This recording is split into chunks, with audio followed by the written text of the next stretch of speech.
शिरूर शहरातील इंदिरानगरमध्ये मानवी नात्यांना काळीमा फासणारी घटना उघडकीस आली आहे।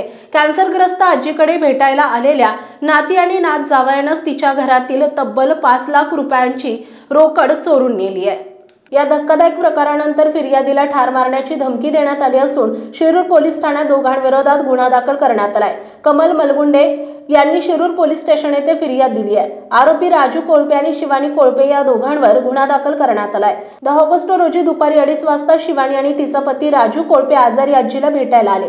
आजी बेडवर विश्रांती घेत असताना घरातील कपाटातून 5 लाख रुपयांची रोकड चोरी करून दोघे निघून गेले। भेटी दरम्यान निवांत बोलणे, चहा घेणे यामागे चोरी लपवण्याचा डाव होता। दुसऱ्या दिवशी नगरला उपचाराकरिता जाण्यापूर्वी फिर्यादींनी कपाट तपासले असता रोकड गायब असल्याचे आढळलं। फिर्यादींनी नात जावयास फोन करून पैसे विचारले असता तुझ्याकडे काय पुरावा आहे?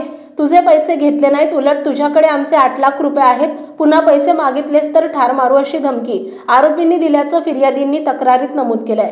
या प्रकरणी शिरूर पोलीस ठाण्यात चोरी आणि धमकी प्रकरणी गुन्हा दाखल करण्यात आला असून तपास पोलीस निरीक्षक संदेश केंजळे यांच्या मार्गदर्शनाखाली पोलीस हवालदार नाथासाहेब जगताप हे करीत आहेत।